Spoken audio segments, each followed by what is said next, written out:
पहले बात करते हैं सिविल एविएशंस के बारे में। तो देखिए यानी कि कोई भी जो पॉलिसी बनाती है ना, वो मिनिस्ट्री बनाती है। जैसे मिनिस्ट्री ऑफ सिविल एविएशन, ये अपेक्स होती है, पॉलिसी ये बनाती है। फिर इसके लिए बहुत सारी बॉडी बनाई जाती है रेगुलेट करने के लिए, जिसमें सबसे पहले बॉडी है डीजीसीए।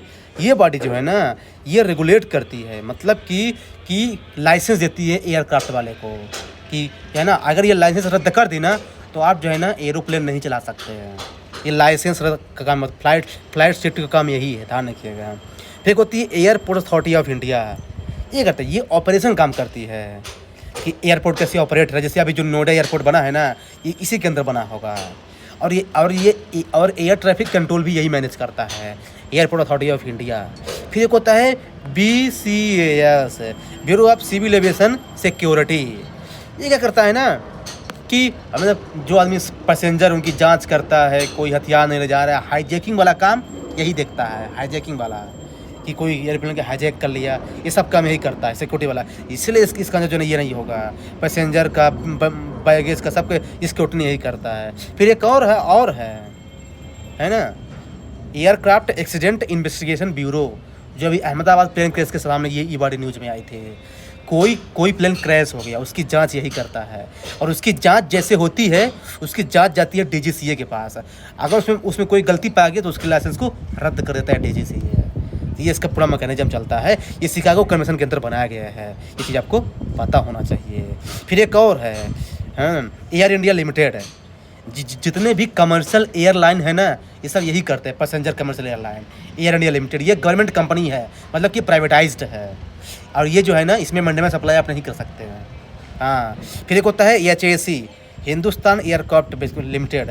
ये एयरक्राफ्ट मैन्युफैक्चर करता है। जैसे आप जो सुने होंगे, जो एयरक्राफ्ट बनते हैं, कहाँ बनता है, HAL ही बनाता है। फिर चलते हैं रेलवे में, मिनिस्ट्री ऑफ रेलवे पॉलिसी बनाता है। रेलवे बोर्ड जो है ना, ये मेजर काम देखता है पूरा। ध्यान रखिए, रेलवे बोर्ड या फिर रेलवे मिनिस्ट्री रेलवे को चलाता भी है, पॉलिसी भी वही बनाता है, चलाता भी यही है। लेकिन मिनिस्ट्री ऑफ सिविल एविएशन में अलग अलग बॉडी है, चलाता कोई और है और पॉलिसी बनाता कुछ और है। फिर एक होता है highway, ministry of road transport and highway. जितने भी जो है ना, ये है ना, मिनिस्ट्री है ना, हाईवे को रेगुलेट करने के लिए अलग से बॉडी बनाई गई है, national highway authority of India. ये चीज़ ध्यान रखिएगा। फिर एक BRO भी है, बॉर्डर रोड ऑर्गेनाइजेशंस, ये मिनिस्ट्री ऑफ डिफेंस वाला है। फिर एक पोर्ट्स वाला, ministry of port and shipping, ये पूरी पॉलिसी बनाता है। इसके लिए अलग से पोर्ट अथॉरिटी बनाई गई है, जो मेजर पोर्ट्स को रेगुलेट करता है। इसके लिए क्या है ना, फिर एक internal water authority of India बनाई गई है, IWAI। बेसिकली ये केवल जो है ना, रिवर ट्रांसपोर्ट को रेगुलेट करता है, पोर्ट को रेगुलेट नहीं करता है। हाँ, बेसिकली। फिर है urban transport, ministry of housing and urban affairs.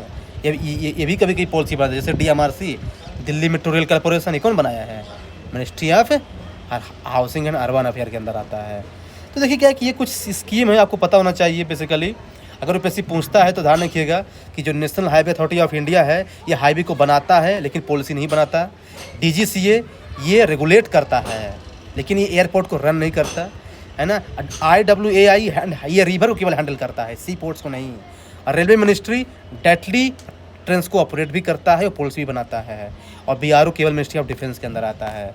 UPSC ये क्वेश्चन और पूछ सकता है, पॉलिसी मेकर, रेगुलेटर, कंट्रोलर और इम्प्लीमेंटर में क्या डिफरेंस है। पॉलिसी मेकर मतलब जैसे कोई मिनिस्ट्री है, ये पॉलिसी बनाती है। रेगुलेटर के लिए कोई बॉडी बनाई जाती है, जैसे DGCA बनाई गई है। ऑपरेटर मतलब जैसे मतलब कि एयरपोर्ट अथॉरिटी ऑफ इंडिया हो गई, रेलवे हो गई, रेलवे बोर्ड हो गया। ये इम्प्लीमेंटर मतलब जैसे national highway authority of India या फिर IWAI। तीन चारों में डिफरेंस है। UPSC यहाँ भी पूछ सकता है क्वेश्चन।